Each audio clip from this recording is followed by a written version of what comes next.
हरे कृष्णा, जय गौर हरि। तो आज गौरांग इंस्टीट्यूट फॉर वैदिक एजुकेशन गिव की ओर से हम आप सबका इस शो पूर्ण प्रश्न पूर्ण उत्तर परफेक्ट क्वेश्चन परफेक्ट आंसर्स में आपका स्वागत करते हैं। इस शो में हम गिव के संस्थापक एवं चेयरमैन डॉक्टर वृंदावन चंद्र दास जी से वार्तालाप करते हैं और उनसे कुछ प्रश्न पूछते हैं और वो उसके पूर्ण उत्तर देते हैं। तो आइए हम बिना समय नष्ट करे हम इस शो को आगे बढ़ाते हैं। हरे कृष्णा गुरुजी, दंडवत प्रणाम। हरे कृष्णा। गुरुजी, हमारा आज का पहला प्रश्न ये है कि एक रिसेंटली अभी आर्टिफिशियल इंटेलिजेंस जो है वो बहुत ही तेज़ी से वृद्धि कर रही है अपनी तकनीक की ओर। तो अभी रिसेंटली एलन मस्क ने एक स्टेटमेंट बोला कि ये जो आर्टिफिशियल इंटेलिजेंस जिस तरह से बढ़ रही है उस तरह से तो ऐसा लगता है कि सबकी जॉब खत्म हो जाएगी, ऑब्सोलीट हो जाएगी, जॉब्स विल बी ऑब्सोलीट। तो इसमें आपका क्या कहना है, क्या ये सही में ऐसा होगा? चलिए, इसकी बात करने से पहले एक बात करते हैं टेक्नोलॉजी पे। टेक्नोलॉजी क्यों आई थी?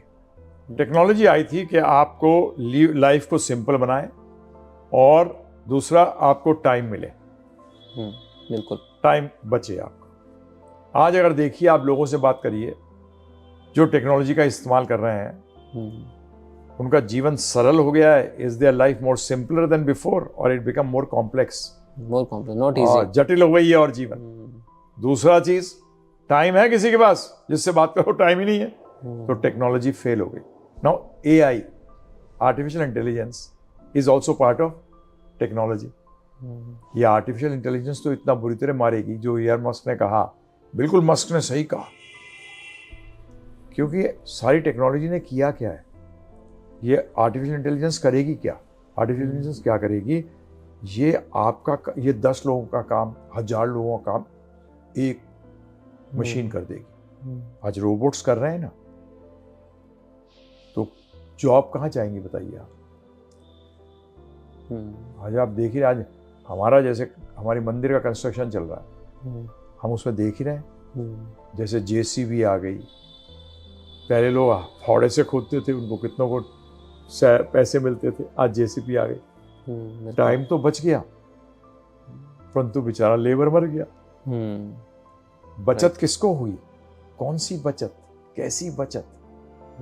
कभी सोचा किसका बचत हो रहा है? ये एआई क्या करेगा? आर्टिफिशियल इंटेलिजेंस, पहली बात तो नाम ही इसका क्या है, आर्टिफिशियल इंटेलिजेंस। ये और आर्टिफिशियलिटी क्रिएट करेगा। जैसी दुनिया आर्टिफिशियल है, आज दुनिया वैसे ही आर्टिफिशियल। आज लोगों को देखिए, नकली है, ऊपर से कुछ अंदर से कुछ, सारी चीजों का साल यही हाल है। एडवर्टाइजमेंट देखिए आप ना, सिगरेट पीने की ऐड है और उसमें लिखते हैं कूल, मतलब धुआं निकल रहा है और कहते हैं इट इज कूल। कैसे कूल है भाई?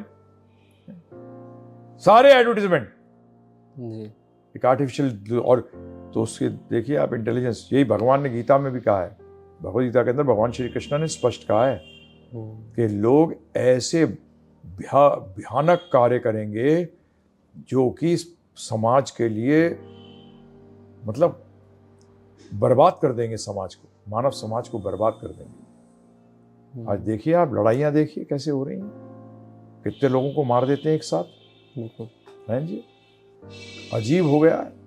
और ये आर्टिफिशियल इंटेलिजेंस क्या करेगी? ये तो सब जगह में लाएगी काम, नौकरियां चली जाएंगी, सब। जो थोड़ा सा बुद्धि रखते होंगे, मस्क रखता है, जब उसने ये स्टेटमेंट बोली यूके के प्राइम मिनिस्टर से, और ये बिल्कुल सही बात है। यही तो स्पिरिचुअलिटी करती है, आपको इल्यूजन से, भ्रम से निकालती है और सत्य की तरफ लेके जाती है। सत्य को समझिए, जानिए। Artificial intelligence is going to be the most dangerous bomb which will destroy jobs. आप ही सोचिए, आप ही के पास अगर नौकरी नहीं है, काम नहीं है, क्या करोगे? खाने तक के लाले पड़ जाएंगे।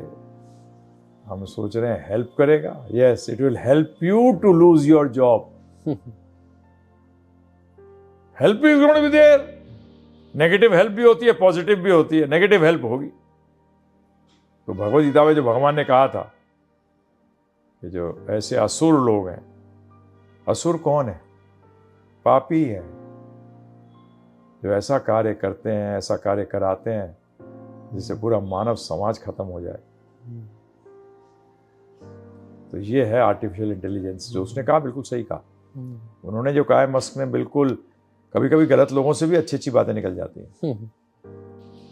तो ये आर्टिफिशियल इंटेलिजेंस, अगर हम ऐसा मानते हैं कि ये इट्स नॉट अ बून, और मतलब ये एक तरह से देखा जाए तो हमारे ऊपर श्राप ही बन के आएगा, तो इसको कैसे हैंडल करना चाहिए? क्योंकि हर जगह ये तो बहुत तेजी से बढ़ रहा है। How to handle it? See simple, try to understand. Replace, जो भी चीज ह्यूमंस को रिप्लेस करेगी वो डेंजरस हो जाएगी। ह्यूमंस को रिप्लेस करेगी, जो ह्यूमंस को रिप्लेस करेगी, क्योंकि उसको ह्यूमन को रिप्लेस नहीं करना चाहिए, ह्यूमंस को हेल्प करना चाहिए, सपोर्ट करना चाहिए। ये एआई जो है ये ह्यूमन को रिप्लेस कर देगी इंस्टेड ऑफ सपोर्टिंग। और ये इसलिए क्यों हो रहा है? क्योंकि लोगों को पर्पस ऑफ लाइफ नहीं पता। वो ये नहीं जानते कि वो शरीर नहीं आत्मा है, और आत्मा का पर्पस और शरीर का पर्पस अलग अलग है। जैसे एक व्यक्ति है, उसके पास गाड़ी है, गाड़ी का पर्पस अलग है, व्यक्ति का पर्पस अलग है। गाड़ी का पर्पस, मेन पर्पस है कि वो व्यक्ति को जो है उसके पर्पस को फुलफिल करने में हेल्प करे। अगर उसको कहीं एक जगह से दूसरी जगह जाना है कोई काम के लिए, तो गाड़ी का काम है कि उसको हेल्प करे उस पर्पस को फुलफिल करने के लिए। तो इसी तरीके से हमारे सब चीज़ों को, शरीर से लेकर और शरीर से जुड़ी हुई चीज़ों को लेकर, जो कि आर्टिफिशियल इंटेलिजेंस है, टेक्नोलॉजी है, इसका काम है कि आत्मा को, जो कि मैं हूं, मुझे हेल्प करे कि मैं अपने पर्पस को, जो कि है, जो क्रिएटर है, क्योंकि हम परम सत्य कहते हैं, एब्सोल्यूट ट्रुथ के साथ हमारा जो संबंध जो हमारा टूट गया है उसको वापस स्थापित करना। जी। तो ये जब भी भगवान ने भी गीता के अंदर कहा, यंत्र, इस शरीर को क्या कहा है? यंत्र। और इस यंत्र में हम बैठे हैं, तो उसका मतलब कृष्ण भगवान जानते थे यंत्र आरूढ़ानी का है। यंत्र का मतलब टेक्नोलॉजी जानते थे भगवान भी। उस टाइम यंत्र आप बोलोगे, उस टाइम यंत्र कहाँ थे? फिर कैसे पता है भगवान को? Why did he use that word यंत्र? यंत्र के यूसेज से पता लग जाता है कि ओहो यंत्र, टेक्नोलॉजी भगवान जानते थे।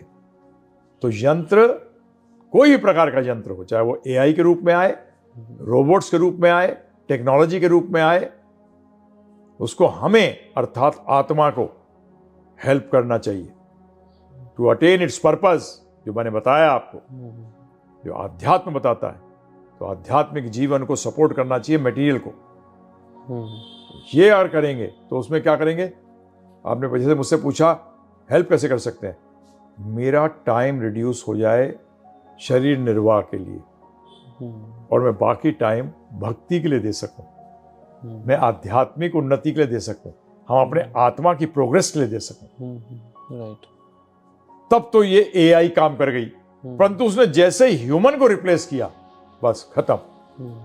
It should support humans, not replace humans, which is very important.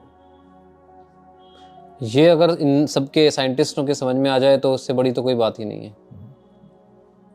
Scientist सोचते नहीं है, बनाए जा रहे हैं। दे आर आंख बंद करके भाग रहे हैं, वो नहीं देख रहे ये जा कर रहे हैं। बिल्कुल सही बात, वेरी राइट। Just running. अरे वी आर ह्यूमन बींग्स, हम सिर्फ भागते नहीं हैं। क्यों भाग रहे हैं, कहां भाग के जाएंगे? आज हम एक 500 फीट का खड्डा है आगे, उसमें भाग रहे हैं जोरों से, और आप कह रहे हो फर्स्ट आ गए। और फर्स्ट कहो गिर गया, खत्म हो गया, फर्स्ट मर गया ये जी। आज जितना भी व्यक्ति है, जो ये साइंटिस्ट हैं, जिनको अपने पिछले जन्म के कर्मों के अनुसार बुद्धि मिली है, उसका सदुपयोग करें। तो don't replace humans, support human. आपने अभी बताया कि ये सब भाग रहे हैं क्योंकि सामने वाला भाग रहा है, इससे मेरे को एक थोड़ा दृष्टांत याद आया। रामायण के अंदर ही आता है कि एक बार बंदर था एक, उसके हाथ से जो केला था वो फिसल गया और वो ऊपर चला गया, तो वो ऊपर कूदा केले को पकड़ने के लिए। तो पीछे वाले बंदर ने देखा कि भाई कूदना है, ये कूदा है ऊपर, तो वो कूदा। ऐसे पीछे बहुत सारे बंदर थे, सब एक के पीछे एक के कूदते रहे, परंतु किसी को ये नहीं पता था कि भाई जो पहला बंदर था वो क्यों कूदा। तो वही यहाँ पर भी यही सिचुएशन हो रही है कि ये करे जा रहे हैं वो रैट रेस की जैसे आप बताते हैं, तो वही सिचुएशन ये क्रिएट हो रही है। तो हाँ, वो तो पहले वाले बंदर तो वो था, क्या बोलते हैं, बनाना भी था, परंतु यहाँ तो पहले बंदर के पास बनाना भी नहीं था, केला भी नहीं था, वो वैसे ही कूद लिया क्योंकि उसको चींटी ने काट लिया। तो उसके कारण वो कूदा। कोई कष्ट आया तो टेक्नोलॉजी बनाई कि उस कष्ट को दूर करेंगे, पंता लगा के वो टेक्नोलॉजी तुम्हें खा गई। बंदर चींटी से बचने के लिए कूदा, जब कूदा तो नीचे गया खड्डे में। चींटी से तो बेटा कम लगा था, खड्डे में तो मरी गया। यही हम लोगों के साथ हुआ है। बस आंख बंद करके कूदे, अरे भाई साहब चींटी का दर्द सहन कर लेते तो मरते तो नहीं। सही बात है, आज मार दिया। क्योंकि हर बिना सोचे समझे कुछ भी गैजेट्स बना रहे हैं, कुछ भी, और इतना जो दुष्प्रभाव पड़ रहा है स्पेशली जो बच्चे हैं उनके ऊपर और युवाओं के ऊपर, क्योंकि उनको कोई ज्ञान तो है नहीं, तो वो तो एक्सेप्ट कर लेते हैं उस चीज़ को। तो कैसे इन बच्चों को और इनको कैसे एजुकेट किया जाए कि तुरंत टेक्नोलॉजी को मत अपनाओ, एटलीस्ट उसको देखो, तो इसके लिए आप क्या कहना चाहेंगे? हाँ बिल्कुल, देखिए जब भी हमारे शास्त्र कहते हैं कि देखिए, जैसे मैं बात कर रहा था, बता भी रहा था आपको कि हमें बताना पड़ेगा, बचपन से बताना पड़ेगा। हमारे शास्त्र तो ये तक कहते हैं कि प्रेगनेंसी पीरियड के अंदर ये शुरू हो जाना चाहिए कि माता जो है वो स्पिरिचुअल नॉलेज ले, क्योंकि बच्चा माँ के गर्भ से ही शुरू हो जाता है नॉलेज लेना। ध्यान रखिएगा इस बात का। और उसको जब वो माँ के गर्भ से भी बाहर आ जाता है तो उसको ये स्पिरिचुअल नॉलेज के पर्पस क्या है लाइफ का, पर्पस क्या है लाइफ। तू आत्मा है, शरीर नहीं है। आत्मा का पर्पस ये है, शरीर को यूज करना है आत्मा के लिए, और टेक्नोलॉजी को शरीर के लिए यूज करना है कि शरीर आगे आत्मा को हेल्प कर सके। जैसे फॉर एग्जाम्पल गाड़ी का एग्जाम्पल दिया आपको कि गाड़ी को ठीक रखवाना है, गैरेज लेके जाना है, परंतु गैरेज ले जाना गाड़ी का सिर्फ काम नहीं है, गैरेज में ठीक होकर हमें सही तरह पहुंचाना है। इसी तरीके से टेक्नोलॉजी हेल्प करेगी बॉडी को, शरीर को, और शरीर हेल्प करेगा आत्मा को। ये शुरू से बताना पड़ेगा। आज इंफॉर्मेशन एक्सप्लोजन है, इंफॉर्मेशन का एक्सप्लोजन हो गया है, परंतु ध्यान रखिएगा उसके लिए फिल्टर नहीं लगाया हुआ। बच्चों के पास फिल्टर नहीं है। एक्सप्लोजन होता है, जैसे एक्सरे आपने करवाते होंगे तो देखते नहीं, वो आदमी जो है वो एक पीछे खड़ा रहता है डोर के, जिससे कि एक्सरे रेज जो है वो अंदर पास ऑन नहीं कर जाए। एक्सरे रेज से अपने को बचाता है। तो इसी तरीके से कैट स्कैन और इसमें भी मैग्नेटिक जो वो है, क्या बोलते हैं, वेव्स हैं, उनसे बचने के लिए। परंतु आज ये इंफॉर्मेशन एक्सप्लोजन उससे भी गंदा है। फिल्टर है नहीं बच्चे के पास, युवा के पास। अरे आज तो बूढ़ों की भी हालत खराब है क्योंकि वो मनुष्य कभी बन ही नहीं पाए। तो इस इंफॉर्मेशन एक्सप्लोजन के लिए बचपन से फिल्टर लगा देना चाहिए। तो ये लेना चाहिए, नहीं लेना चाहिए, नहीं जी। तो ये फिल्टर कैसे लगेगा, किस चीज से? स्पिरिचुअल नॉलेज से। सी नॉलेज क्या हेल्प करती है? नॉलेज कहती है विजडम क्रिएट करती है। उसको हिंदी में कहते हैं विवेक। ज्ञान आपको विवेकी बनाता है, नॉलेज आपको वाइज पर्सन बनाती है। वाइज का मतलब यह है कि राइट और रॉन्ग को समझना। विवेक का मतलब होता है सही और गलत को समझना। ये बहुत ही आवश्यक है कि हम इन दोनों चीजों को समझें कि सही क्या है और गलत क्या है। सही क्या है? जो उद्देश्य को प्राप्त कराए, अर्थात आनंद की ओर लेके जाए, मजे की ओर नहीं। मजा डेंजरस है, मजा डेंजरस है। हमें आनंद, मजा इज डिस्ट्रैक्शन। ध्यान रखिएगा, आपको मेन गोल से अलग कर देता है।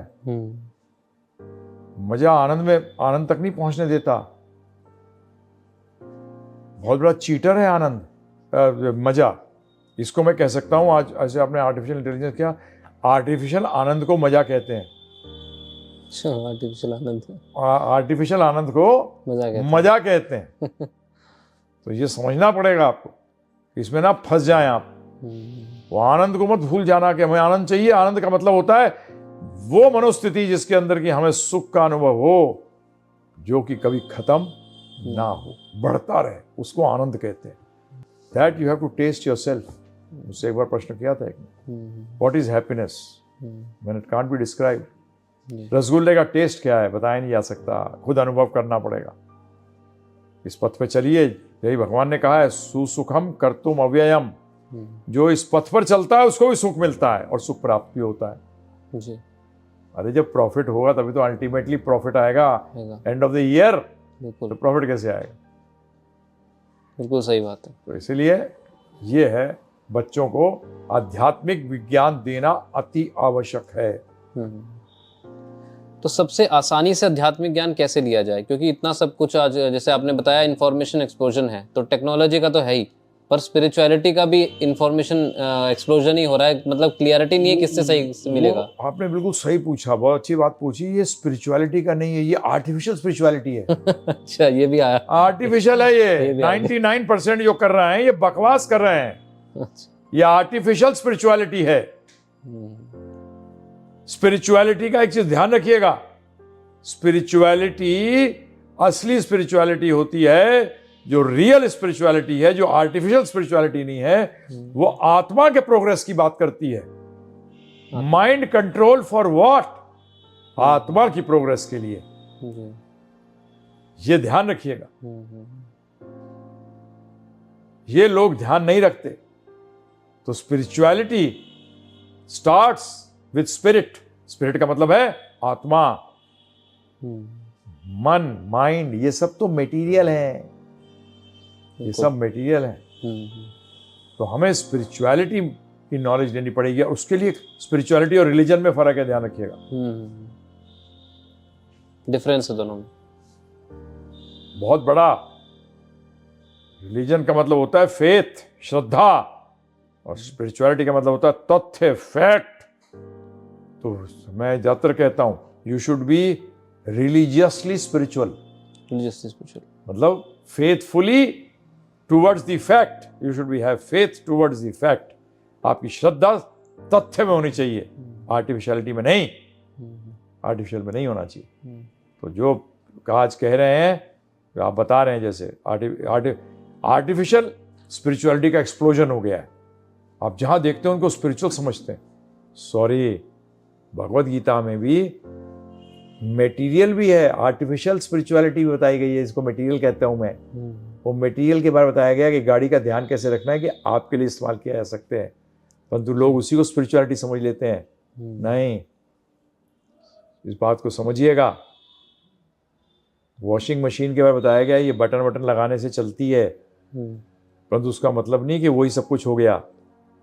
बटन इसलिए बताया गया वॉशिंग मशीन का अलग अलग चलाने का कि आपके कपड़े सही धुलें।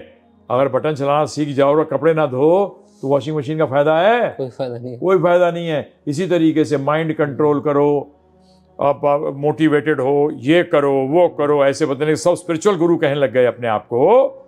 ये आर्टिफिशियल स्पिरिचुअल के गुरु हैं। ये बटन चलाना तो बता रहे हैं, परंतु बटन चला के करूं क्या ये नहीं बताते, ये नहीं बताते। तो ये ध्यान रखिएगा, बचिएगा। There is a difference. तो अब आपने जैसे प्रश्न किया कहां से जाने, कैसे जाने, तो भगवत गीता जो है वो स्पिरिचुअल बुक है, रिलीजियस बुक नहीं है। अगर कोई क्लेम करता है ये रिलीजियस बुक है तो गलत बोलता है। वो स्पिरिचुअल बुक है, उसमें रिलीजन है। क्या रिलीजन है? कि have faith in fact. Faith बताया गया है, फेथ कैसे बढ़ाया जाए। और भगवत गीता मुश्किल नहीं है समझना। हम लोगों का एक 13 घंटे का कोर्स भी है इस पे। givegita.com पे जाइए, GIVEGITA.com पे जाओ, 13 घंटे का फ्री कोर्स लो। या आप हमारे को एक व्हाट्सएप कर दीजिए 7210082100 पे। हम आपको अपने साथ जोड़ देंगे। आपको रोज आधा घंटे का लेक्चर आएगा। 30 दिन में आपको पता लग जाएगा कि जीवन का लक्ष्य क्या है और अपने जीवन को सफल कर सकेंगे। किसी भी परिस्थिति के अंदर भी आप सफल जीवन जिएंगे। जिसको लोग समझेंगे ना फेलियर, उसमें भी आप सफल होंगे, क्योंकि सफल किसी और के हाथ में नहीं होगा, आपके स्वयं के हाथ में होगा। और जो चीज स्वयं के हाथ में होती है वो करना आसान होती है, कितनी होती है? आसान होती। तो स्पिरिचुअलिटी की बात हुई, रिलीजन की बात हुई, तो हम बात करते हैं कि जैसे हमारा जो रिलीजन हम सनातन धर्म बताते हैं, तो ये सनातन धर्म, पहली बात तो ये स्पिरिचुअलिटी है या फिर ये भी एक रिलीजन है? समझिए इस बात को, सनातन धर्म जो है वो स्पिरिचुअलिटी है, उसका रिलीजन से कोई लेने देना है ही नहीं। वो हिंदू मुस्लिम क्रिश्चियन से उसका कोई मतलब ही नहीं है। अच्छा, कोई मतलब नहीं है सनातन धर्म। बताइए, मैं आपसे एक प्रश्न करूं, इटर्नल लॉ, इटर्नल लॉ, हाँ बताइए कौन सा धर्म, कौन सा रिलीजन है ये? ये तो इटर्नल है, लॉ है, ये तो कैसे कोई धर्म? इटर्नल लॉ है। वो तो फेथ का मतलब ही नहीं उसमें फेथ का कोई मतलब ही नहीं है। फेथ करोगे तो अच्छी बात है, नहीं करोगे तो नहीं करोगे तो आप ही पछताओगे। सनराइज होता है और सनसेट होता है। क्योंकि कई बार लोग ना फालतू की बात करने के लिए बोलेंगे ईस्ट में राइज होता है, वेस्ट में सेट होता है। ईस्ट तो आपने बनाया है। भाई हमने ईस्ट वेस्ट नहीं कह रहे, हम तो कहते हैं सनराइज होता है और सन सेट होता है। अब आप उसको ईस्ट कह लो, ABCD कह लो, XYZ कह लो, मुझे उससे मतलब नहीं है। राइज तो होता ही, राइज होता है और सेट होता है, बस खत्म। ये फैक्ट है, ये इटर्नल फैक्ट है। बिल्कुल। तो धर्म का मतलब भी फैक्ट है, इटर्नल फैक्ट। इसमें मुस्लिम, क्रिश्चियन, हिंदू, जो भी फेथ, पता नहीं कितने सारे फेथ हैं, उसमें बदलता नहीं है। चाहे आप आस्तिक हो या नास्तिक हो, चाहे थीस्ट हो या एथीस्ट हो, ये तो था, है और रहेगा। बताइए, अंधे आदमी के लिए सूर्योदय होता है कि नहीं होता? उसको नहीं दिखता, परंतु होता तो है। जी, फैक्ट है। उसको does not depend that you know about it, you don't know about it, but better you know about it. जी, सही बात है।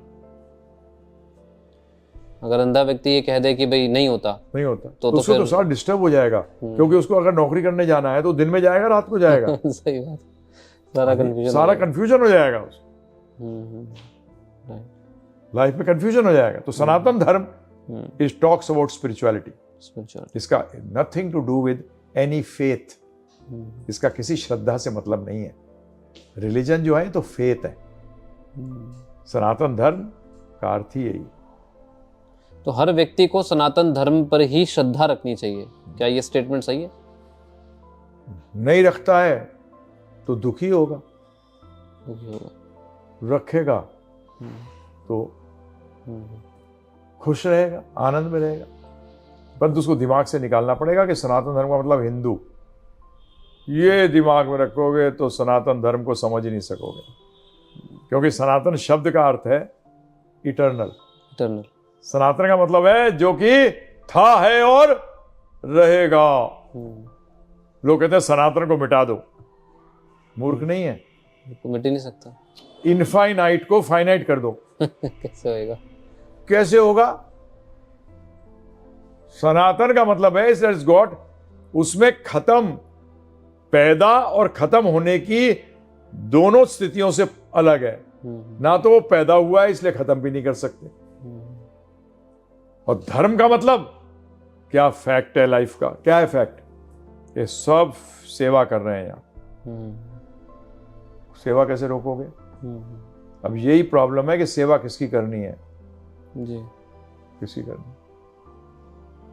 उस परम की, परम सत्य की। हमारे गुरु महाराज कहते थे, yes people have given him different names, अलग अलग नाम दे दिए। कईयों ने उनका नाम उनके गुणों के अनुसार दिए। जी, तो आज का ये विषय नहीं है, इसलिए भगवान जो परम सत्य है उनके भी मुख्य गुण हैं और गौण गुण हैं। प्राइमरी एंड सेकेंडरी एक्टिविटीज के अनुसार उनके नाम दे दिए गए। तो इसलिए सनातन धर्म स्पिरिचुअलिटी की बात करता है, और स्पिरिचुअलिटी जो है वो सूरज की तरह है जी। सूरज अगर भारतवर्ष पे होता है तो वो भारतीय सूरज नहीं होता। नहीं होता, सही बात। जापान में बोलते हैं ना पहला सनराइज कहाँ होता है, जापान। जापान में अब जापान उसके ऊपर कॉपीराइट कर सकता है? नहीं कर भी लेगा तो कहाँ उसकी कॉपीराइट में सूर्य बंधेगा नहीं। बंधेगा क्या? कैसे बंधेगा? हम्म, वो तो अपने घूम रहा है। इसी तरह से सनातन धर्म जो है ये समझना पड़ेगा, ये एक ही है। सनातन धर्म का मतलब समझिएगा, सनातन धर्म की जो फिलॉसफी है, जो थियोलॉजी है, सनातन धर्म की जो थियोलॉजी है वो विश्व को बचा सकती है और कोई तरीका नहीं है, क्योंकि सनातन धर्म कोई दकियानूसी नहीं है।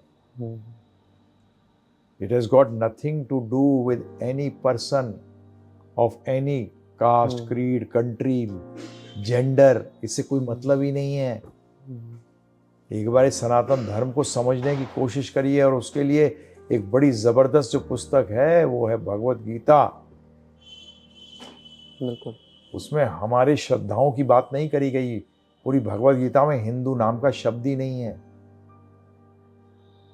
इसलिए कोई, और भगवत का मतलब होता है भगवान, भगवान का मतलब होता है ओरिजिनल क्रिएटर। बताइए, सब धर्मों का जो धर्म बोलते हैं ये धर्म थोड़ी है, वो गौण धर्म है। क्या है? गौण धर्म, सेकेंडरी, फैक्ट नहीं है, वो फेथ्स हैं। फैक्ट में फेथ लगाइए। सनातन धर्म किसी दायरे में नहीं बांध सकते, जैसे कि आप सूरज को किसी दायरे में नहीं बांध सकते। लैंग्वेज से भी परे है सूरज, लैंग्वेज से परे। सन, सूर्य, हिंदी या इंग्लिश में बोलो वो तो वही रहता है। वही रहता है। आज कोई बच्चा कहने लगे ओ हो गया, सन बदला, सूर्य बदला। इसी तरीके सनातन धर्म मैं जब भी सबसे अनुरोध करता हूँ कि इसको समझिए। हमने पूरी कोशिश करी है, हमारे गुरु महाराज श्रील प्रभुपाद ने बड़ा क्लियर बताया था कि ये सेक्टेरियन नहीं है, ये अबव सेक्ट। जब सेक्ट में आ जाता है तो सनातन नहीं रहता। सेवा हर कंट्री का व्यक्ति कर रहा है, जीवोपार्जन सेवा करे बगैर तो हो ही नहीं सकता, पॉसिबल ही नहीं है। तो सेवा सब कर रहे हैं, परंतु भूल गए हैं कि हमारी जो प्राइमरी सेवा जो है वो परम सत्य के प्रति है, और उसका मतलब उनकी आज्ञा का पालन करना। और जो आपस में बैर करा दे, किसी को हीन देखे, किसी को दुख दिलाए, वो तो सेक्टेरियन हो गया ना। बिल्कुल, वो तो सेक्टेरियन हो गया, सांप्रदायिक हो गया। नहीं, ये सनातन धर्म का थियोलॉजी जो है वो ऐसी नहीं है। That is applicable for anyone, everyone, पूरी दुनिया। मुझे आप बताइए, कोई मुझे बताओ, ये थियोलॉजी तो चली आई है, सनातन है, इसके सिवाय और कोई आप नई नई चीज़ें निकल के आओगे वो सेक्ट में बांट देती है, सेक्ट में बांट देती है। चाहे वो कम्युनिज्म हो, कैपिटलिज्म हो, सोशलिज्म हो, सब में अपने अपने क्लासेस होते हैं। इसमें क्लासेस नहीं है।